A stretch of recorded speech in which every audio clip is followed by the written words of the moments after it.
Welcome to People Places Planet Pod, the official podcast of the Environmental Law Institute, a nonprofit, nonpartisan organization working to ensure a healthy environment, prosperous economies, and vibrant communities founded on the rule of law. Welcome to ELI's inaugural episode. My name is Cassandra, and we are so excited to present this new medium to our ELI audience. This first episode features our President, Scott Fulton, and our Director of the Technology, Innovation, and Environment Project, Dave Rejeski. They'll be discussing a new paradigm for environmental protection. We hope you enjoy the discussion and can't wait to show you what our organization has to offer. Stay tuned for more podcasts, and thanks for listening. Okay, so this is Scott Fulton. I'm the president of the Environmental Law Institute. I'm Dave Rejeski, and I direct the Technology, Innovation, and Environment program at the Environmental Law Institute. And in this podcast today, we're talking about a paper that Dave and I put out called A New Environmentalism, the Need for a Total Strategy for Environmental Protection, which was published in the Environmental Law Reporter in the September 2018 edition. So in talking about this, Dave, why don't you talk about the inspiration for the paper? You kind of pushed us to move beyond some of the speechifying that both of us found ourselves doing around this space to trying to reduce this message into something coherent. You want to talk about that a bit? Sure. So I think it was hard for me to actually deconstruct where this came from, because I've thought about it in bits and pieces. I think one important piece was an article or a survey I did actually for an article in Environmental Forum in 2011. It was called, "Are There Any Big Ideas Left?" And basically, I interviewed and surveyed about 250 environmental scientists, lawyers, political scientists, and just asked the question, where are there any big ideas left in the environmental space? And we actually were able to graph those out, and we did another round and actually had people sort of go through and pick them in terms of importance. What we found was probably not surprising, is most of them happened between 1970 and 1980. There was a small cluster that appeared the early 1990s. These were things like the Pollution Prevention Act, some of the early work on sustainable development. But largely when asked, where are the big ideas? What did we do that really pushed the environment along? Most people kind of go back to this cluster of legal activity and things like the low-hanging fruit, getting rid of lead in gasoline, the Montreal Protocol. And so that was kind of the beginning of a lot of sort of my thinking about, well, who's in charge of pushing the ideas forth? And we started with this interesting quote from Edmund Muskie at the first Earth Day: "We need a total strategy for the total environmental protection." And if you think back, I mean, it's hard to go back that far, but this was 1970. The internet had just been invented, right? And we were watching films like Midnight Cowboy, which people probably don't remember at all. Bill Gates was I do. 5 years from starting Microsoft. So this was a long time ago. And I think one of the things that I went back and thought about was, did we actually have a total strategy? And I think there was one, and it appeared in a piece of legislation called the National Environmental Policy Act. And we had an office that was designed to implement that, and that was the Council on Environmental Quality. And I think it was very interesting to see kind of what the evolution of that was next to EPA, which then evolved and obviously became, this wasn't the initial design for EPA, but it became very focused on media, on air, water, land, and also the associated laws. And that accomplished a lot, but then the question is whether we kind of ran out of steam. And that was the question I was asking in this 2011 piece, which I picked up a few months ago and wrote about and passed to you. I guess for me, this body of thought started to form through a combination of experiences. One is my time in government and both Dave and I did spend time at the Environmental Protection Agency. I ended up spending quite a lot of time there, wrapping up as general counsel of the agency. So I was deeply involved in the governmental side of this equation and the administration of these programs and how they work, trying to figure out how to do that part of the work more smartly, more efficiently, more effectively. But when I retired from government and went into private practice of law, I had a chance to work with companies that which I found had moved a great distance from where we started on the environmental question to today, and in a way that was more significant than I had understood while I was in government, and in a way that had its own power and energy and thrust. So I became very interested in this question of private environmental governance and the momentum within the private sector, not only to maintain compliance with environmental law, but also to adhere to this growing number of sustainability ideals, which had companies really moving ahead of government and in very significant and meaningful and durable ways, driven more by shareholder demand, customer demand, supply chain expectations, and those sorts of things than anything government was saying to them. So I thought, well, that seems to be a very important trend. How does that relate to what's happening on the government side? The other dawning for me came from some work I was doing with the World Justice Project that centered around the possible contribution of technology to solving justice issues, particularly in the developing world. So that was the beginning of an introduction that would ultimately lead me to thinking about the contribution of low-cost sensor technology to environmental performance and environmental behaviors, the contribution of social media sharing platforms for data that's generated through technologies like these, and how these can themselves be powerful engines for change. So increasingly, I found myself talking about environmental governance in a way that that paid attention to these other emerging trends, what I saw in the private sector, but also what seemed to be emerging in the technology space. And Dave will recall that for a while I was talking about this as a three-legged stool, and Dave, to his credit, said, well, I think there may actually be a fourth dimension to this, and maybe we'll do better if we talk about it as something other than a stool. We started working on a diagram that plays a fairly important role in the article that we've written, that tries to describe this emerging ecosystem of drivers of environmental performance. I think one of the things that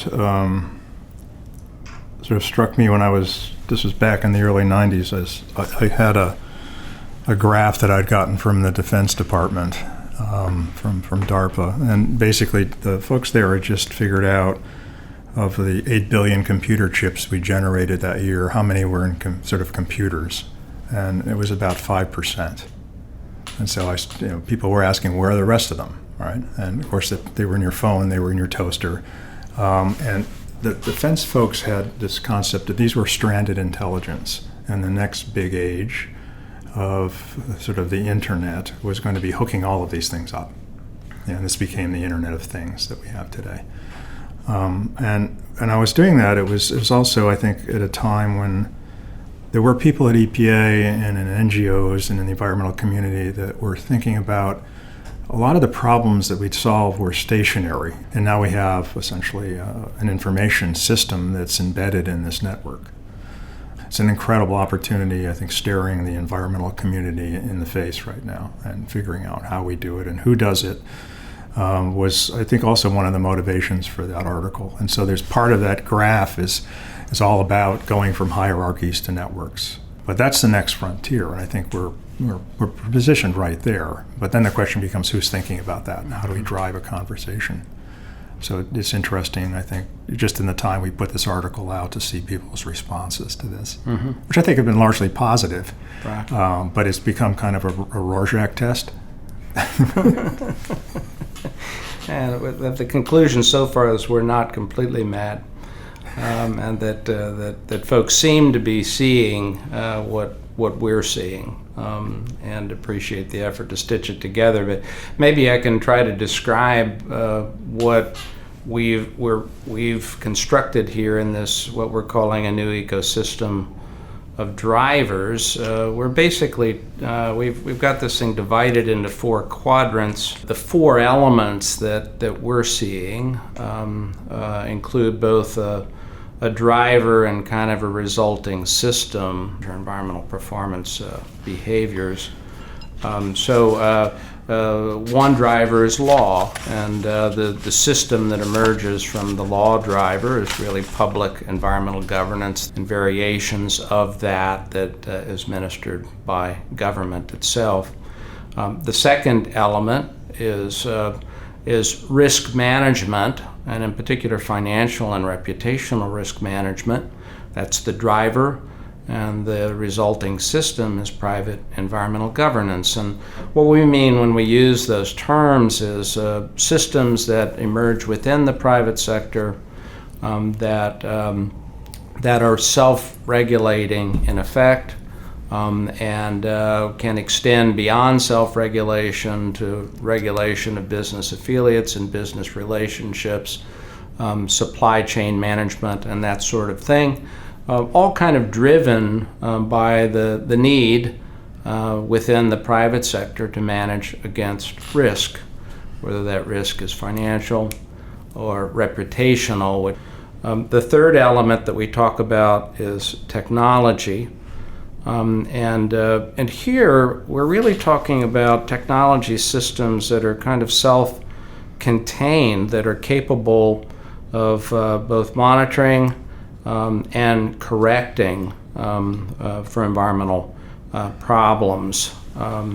Dave pointed to a wonderful example of such a system in the Sierra Nevada mountains. Dave, you want to describe that system? Because I think it is a good illustration of the idea. Yeah, this is a system of sensors that have been installed up in the Sierra Nevada mountains, which provides a lot of the water for California. Everybody thinks about the mountains, and for years the Forest Service would send people up there on snowshoes with backpacks, and they would have sticks, and they would drive the sticks through the snow to see how thick the snowpack was, because that was a pretty good predictor of how much water you were going to end up with in the springtime, and that water had to be distributed somehow between generation of power, agriculture, and drinking water. And about, I think 10 years ago, I started following a project where the sticks were replaced by sensors. And the students would go up and put these things out, and now it's become, I think, the largest monitored hydrological watershed in the world. And the sensors were all connected to one another, and this is a real problem. If the bear attacked the sensor, or sometimes they would get mice in there, they would chew them up. The sensor would understand that its health was impaired, and it would hook up to it. It sort of drops out and either repairs itself, or they jump over to another sensor. So it's what people call a mesh network. And so they had essentially data from the past on how good they were in using snowpack to predict runoff, and now they've been using this mesh network to do the same work. And they've gotten much, much better, actually, at predicting how much water will be available in the spring through a distributed sensor system that has embedded artificial intelligence. So it's monitoring its own health. It's determining, how accurate the predictions might be based on past data. It's updating the data. And so I think this is one example of, almost a self-regulating system. or a lot of manual labor to do. But we now use sensors and networks and artificial intelligence. So I think that's just one example, but we're going to see more and more of those distributed network systems. And this is a great one because this is something that people in California, if you grew up there, this is something that's very important to them. And so this is one way of actually figuring out where's the water going to be, how to predict it, and how much will we have to distribute between the agricultural sector, hydropower generation, and people who need it at their taps. So just to complete our walk through these four elements in this ecosystem of drivers, the other driver that we see, we're calling communities, but we're thinking in particular about online communities. And the system that emerges in this space is what we're describing as big data sharing platforms. The idea that environmental information is going to increase in its intensity and volume and its accuracy. That this information will be more and more accessible to the public. And will find its way onto sharing platforms in ways that tell stories and point to causes and the like. And we think that this will increasingly create a pressurized setting that calls for response. We call this an ecosystem of drivers because we think these drivers kind of operate like an ecosystem. They're interrelated in a meaningful way. If these autonomous monitoring correction systems work the way they're supposed to work, they reduce the need for intervention in either the public governance space or the private governance space. These community drivers and big data sharing platforms will influence the behavior of risk managers who are trying to operate these private environmental governance systems. They'll also put pressure on government to be responsive. Yeah, I think the other issue that we really didn't, I think, flush out in the article is what are the implications for existing organizations. It's not just the EPA, but we have all of these laws, this sort of the legacy system. And I think the one thing that's interesting is how do you design the interface between the new system and the legacy system? Because quite often when new systems appear, they become fairly threatening, or they're perceived as threatening to the old system. The old system tends to want to perpetuate itself, and people get into these competency traps where we do one or two things really well. The laws worked really well for a while, I believe, and they still will continue to work in some cases. But then all of the financial and human resources end up being channeled into past behaviors. So I think part of the challenge we put out there, which I don't think we answered in the article, is who does what now, right? What are the rules for government? What would a new EPA look like? What are the implications for its budget? I think that's a big thing. And also just human resources management. What kind of people would we hire? And I think the same questions need to be asked in NGO world, think tank world, that sort of thing. So there's a whole bunch of, I think, unanswered questions in that article that it's become kind of an invitation for a dialogue. ELI, as part of its mission, is working to build effective governance and rule of law, not just here in the U.S., but around the world. And I think, and as part of that, has been involved with governments like the United States government, the European Union, and others in an effort to build the capacity of governments around the world, especially in the developing world, in the environmental space for decades now. But the interesting question presented by this new ecosystem of drivers is to what extent can these new drivers compensate for government failure, that in failed states or systems where government functions really are not up to the task, or were up to the task and are bumped off of that because of political change or whatnot, that these other drivers might provide a sustained source of attention and focus and improvement for the environment. Yeah, I think some of the questions that they bring up are the ones we've talked about. Is sort of how do you, even if you get the technology to work in these large supply chains or in distributed systems, how does it interact with the legacy system? So, people are using blockchains to allow people with solar collectors on their homes. There's one example in Brooklyn now, just to trade electricity among themselves in their neighborhood. So it's something that's really interesting. I'm producing my own electricity. You need some right now. You're down the street. Let's basically set up a contract, and I'll give you some of my electricity. All of that has to happen inside a public utility space. And of course, the utility system sits inside a very large national system that's divided into three sectors: the West and the East, and Texas, I think.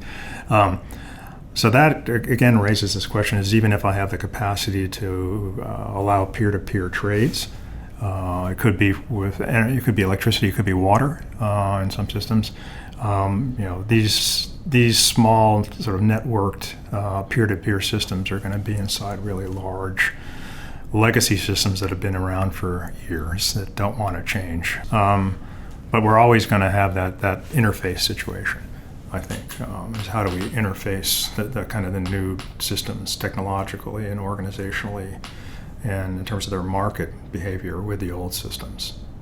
Dave, you'd mentioned that one of the emerging questions is the impact of this new ecosystem of drivers on legacy systems. And I'll just mention a report called the Macbeth Report on cooperative federalism. And one of the observations that we'll be making in that report is that the role of government needs to be seen contextually at this point, and it needs to be seen in relation to the other elements in this ecosystem of drivers. And we'll be making a few suggestions there about how the governmental role, whether that role is being carried out by the federal government or by state governments, or for that matter by local governments, can take into account and advance the progression of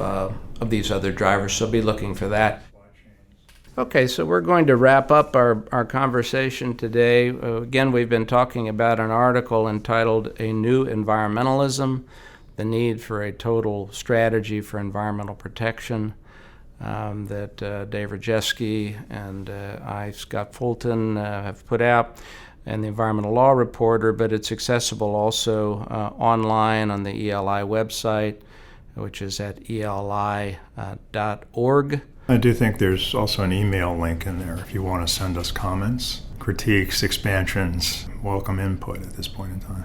And we thank you very much for your attention today, and thank you, Dave, for being part of the conversation. Thank you, Scott. Thank you for tuning in to People, Places, Planet Pod, brought to you by the Environmental Law Institute. We would like to hear from you, so please send us your questions, comments, and ideas to podcast@eli.org. And if you're interested in learning more about our work, attending one of our events, reading our publications, or becoming a member, please visit our website at www.eli.org.